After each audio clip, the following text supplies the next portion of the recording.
কখনো দেখেনি। এমনই একটা ভাবনায় যেন, অথচ এই সাক্ষ্য একা পেলে এমন একটা ভান করে যেন কত কালের প্রেম তার। দিতির এহেন রং পাল্টানো ভালো লাগে না। দুদিনের অভ্যাসে সে এতটাই অভ্যস্ত হলে যে বাসায় ফিরেই ছটফট করলো, বারবার ফোনে তাকালো। এই একটা সপ্তাহ যদি সাক্ষ্য কল করে, মেসেজ দেয়, সিঙ্গেল মেসেজ হলেও তো হতো, কিন্তু সাক্ষ্য কোনো রকমই যোগাযোগ করলো না। পুরোপুরি ভাবে নিজের দিন দুনিয়া মেতে দিতিকে যেন সরিয়ে দিল অন্য দুনিয়ায়। দিতি মেয়েটা একটু ভিন্ন। এই সাক্ষ্যর প্রতি দুর্বলতা সে তার প্রকাশ করতে পারে না। সাক্ষ্যর সামনে সাক্ষ্যর মতে করেই দেখানোর চেষ্টা করে যে তারও কোনো ইন্টারেস্ট নেই সাক্ষ্যর প্রতি, অথচ পারলে তো তা কঠিন দুর্বলতা বলে কথা। তাই ছটফট করতে করতে দিতি খেয়াকেই মেসেজ করলো, দোস্ত, কাউকে মিস করেও কথা বলতে না পারাকে কি বলে? উত্তর এলো, ইগো বলে। ইগো? ইগো তো দিতির আছে, সাক্ষ্য কি কম কম অ্যাটিটিউড দেখায় নাকি? দিতি তবুও নিজের ইগোকে একটু স্যাক্রিফাইস করে তার আম্মুর নতুন কেনা সিমটা থেকে বার কয়েক কল কেলো সাক্ষ্যকে জ্বালানোর উদ্দেশ্য নিয়ে কল করেছিল। অতএব সাক্ষ্য কল তুলতেই মুখে তোয়ালে পেঁচিয়ে মোটা গলায় বলল, আসসালামু আলাইকুম স্যার, আপনার একটা কথা বলার ছিল। সাক্ষ্য কে বা কারা কিছুই জিজ্ঞেস করলো না। দিতি ভেবেছিল জিজ্ঞেস করবে, শুধু বলল শুধু একটাই। দিতি ভুরু কুঁচকায়, এমন ভাবে বলছে যেন 10টা কথা বললে সে খুশি হতো। মেয়ে মানুষ কল করলে এমনই করে মনে হয়। দিতি ফুঁসে উঠল অজানার আগে, বলল, কয়টা শুনতে চান স্যার? আপনি কয়টা বলবেন? দিতি সাক্ষ্যকে জ্বালানোর জন্য কল দিল। মেজাজ খারাপ লাগলো, বলে উঠল, আমাকে চেনেন আপনি? অপরিচিত মেয়ের থেকে কথা শুনতে চাইবেন কেন? অপরিচিত মেয়ের কথা শুনতে ভালো লাগছে তাই। দিতির ফর্সা মুখ তখন লাল হয়ে উঠল, নাকের ডগা টকটকে লাল। বলল, ডেলি কত মেয়ের কথা শুনতে ভালো লাগে আন্দাজ করুন তো। দিতি এর পরের মুহূর্তে আর কোনো উত্তরই দিল না, শুধু রাগে ফোন রাখলো। অথচ এই সাক্ষ্যকেই সে এই 1 সপ্তাহ জুড়ে মনে করেছে বারবার। ঘুমাতে গেলে অবধি দুদিনের সে অভ্যস্ততা মনে করেছে। মনে পড়েছে স্মৃতিগুলো। বোধহয় প্রথম প্রথম প্রেমিকের সাথে ঘুরলে ফিরলেও প্রেমিকারা বারংবার এই স্মৃতিগুলো মনে করে। লজ্জায় কুঁকড়ে যায় কিংবা ভালো লাগারা শুয়ে যায় অজান্তেই। দিতি ফোঁস-ফোঁস শ্বাস ফেলে। সেদিনে সে রাগ নিয়ে ভার্সিটিতে গেল, ক্লাস করলো। সাক্ষ্যকে আড়াল থেকে দেখলো বার কয়েক, তবুও রাগ শান্ত হলো না। দিদি ভার্সিটির ক্যান্টিনে বসা ছিল। সময়ের খাতা অনুযায়ী আজ দিতির বিয়ের কেনাকাটা করা হবে।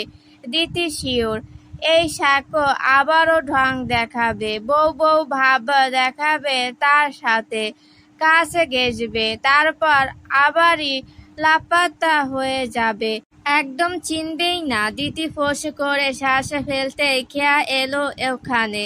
পাশাপাশি বসা ছিল মিহুও। নিধির প্রসঙ্গই মিহু বলে উঠল, নিধি আর সাক্ষ্য স্যারকে নিয়ে লম্পঝম্প করে না, তাই না? বেকআপ টেকআপ হয়ে গেল নাকি দুজনের? দিতি কপাল কুঁচকে তাকালো, তপ্ত মেজাজে বলে উঠল, কেন বেকআপ হলে তুই চেষ্টা করবি? ছি, ছাড় হয় আমার। দিতি কফিতে চুমুক দিল, ভুরু নাচিয়ে বলল, স্যার বলেই তো তাকিয়ে থাকিস। মিহুর মুখটা দেখার বাংলার পাঁচের ন্যায় চুষে নিয়ে অপর পাশে ফিরতেই দেখা গেল সাদাপ আর কিয়ানকেও। মিহুকে ওভাবে বসে থাকতে দেখেই কিয়ান ভুরু কুঁচকালো, বলল, কিরে, কান্দে কেন ও? কান্দে না বাবু, চকলেট দিব। মিহু কটমট করে চাইল। সাদাপ ততক্ষণে চেয়ার টেনে বসলো অপর পাশটায়। কুচকানো ভুরু শিথিল করে একবার চাইল খেয়ার দিকেও। মেয়েটার চুলে একাংশ ঢেকে আসে কপাল, চোখে জোড়ায় দিয়েছে শুকনো কাজলের রেখা। দেখতে মায়াবী বোধ হয় এই মেয়েটাকে।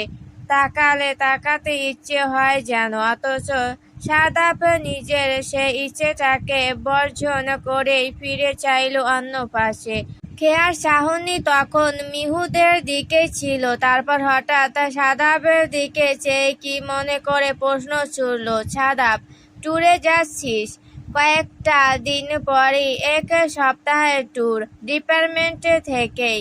কিয়ান, মিহু আর খেয়া যাবে।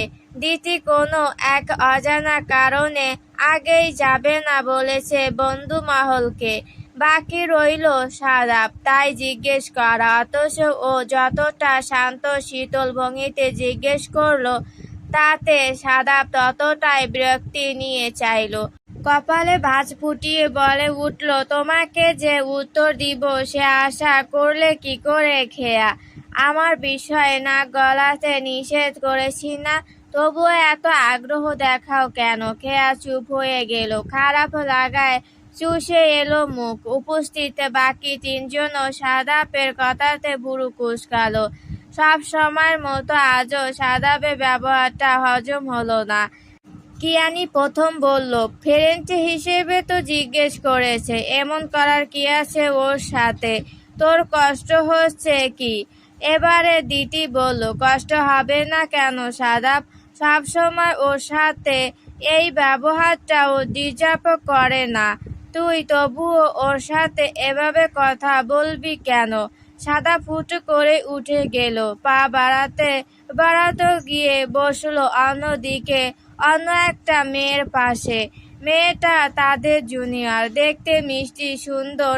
খেয়া যখন মেয়েটাকে দেখছিল ঠিক ওই সময় কিয়াসে বলে উঠল, ওর উঠবি? আমি বুঝি না ও সংসার করবে কেমনে? না জানবো বউয়ের সাথে কত রাগ দেখাবে। আচমকা কথাটা শুনেই খেয়া নির্বাক হয়ে চাইল, উঠবি সাদাপের? সাদাপ তাহলে বিয়েও করেছে, অথচ তাকে বলল না যে? অবশ্য বলবে কেন?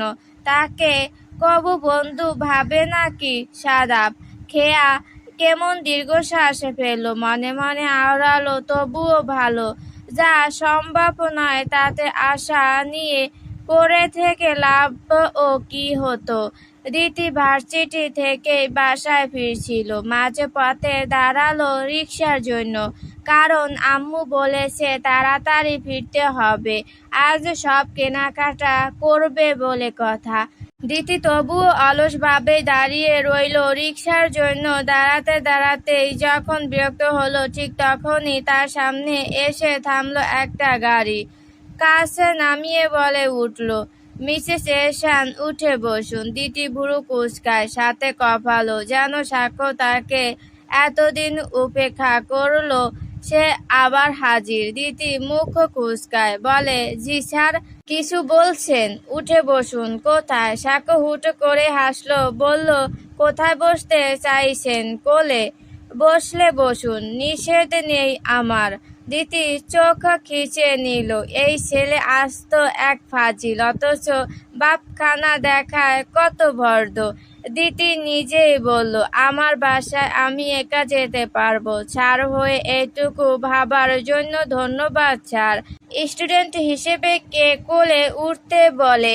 দিতি দাঁতে দাঁত চেপে বলল, কি হিসেবে বলছেন স্যার? সাক্ষ্য ভুরু নাচিয়ে শুধালো, কি হিসেবে বললে খুশি হবেন? দিতি কিছুই বলল না, শুধু ওভাবেই দাঁড়িয়ে থাকলো। সাক্ষ্য এবারে আবারও বলল, উঠবেন না? মাঝ রাস্তায় জোর জবরদস্তি করে গাড়িতে তুলবো? ভালো দেখাবে? আপনি চাইলে অবশ্য। দিতি মুহূর্তে উত্তর করলো, পা আছে আমার। গুড, তাহলে উঠতে ভয় পাচ্ছেন কেন? ভয় নেই, একা পেলে আবার দোষ করে বসবো ভেবে নিবেন না। রিকশা নেই, আবার কেনাকাটার জন্য এমনিতেও সাক্ষ্যর সাথে যেতেই হবে ভেবে উঠে বসলো। বুড়ো নাচিয়ে বলে উঠল, আপনার কি মনে হচ্ছে দোষ করার সাহস করলেই দোষ করতে পারবেন? যদি না আমি প্রশ্রয় দেই। প্রশ্রয় তো দিয়ে দিয়েছেন বহু আগে, এখন শুধু প্রশ্রয় দেওয়ার ফল উসুল করবেন মিসেস। দিতি বুড়ো কুচকে চেয়ে শুধালো এবারে, মিসেস? মিসে নাকি? মিসেসটা মনে করতে পেরেছেন কব করে? আমি তো ভেবেছি আপনার মেমোরি লস হয়ে গেছে। দিতির মুখটা টান টান, মৃত্যু রাগ স্পষ্ট। সাক্ষ্যতা বুঝেই বলল, যে মেমোরিতে আপনি আছেন তা লস হয় কি করে ম্যাম? লস করার ইচ্ছে থাকলেই হয়। লস করার ইচ্ছে? ছি, এসব ইচ্ছে আমার নেই। সাক্ষ্য এ কথাটা বলার সাথে সাথেই সাক্ষ্যর ফোনে কল এলো। ফোন স্ক্রিনে স্পষ্ট অদিতি আন্টি নামটা ফুটে উঠল। অতএব নামের নিচে দিয়ে দেখা গেল তারই আম্মুর কেনা নতুন সিমের নাম্বারটাও। দিতি চোখ সরু করে চাইল, এই সাক্ষ্যর কাছে এই নাম্বারটাও থাকার প্রয়োজন ছিল কি? আম্মু নিশ্চয়ই সিম কিনে সর্বপ্রথম নিজের মেয়ে জামাইকেই নাম্বারটা দিয়েছিল।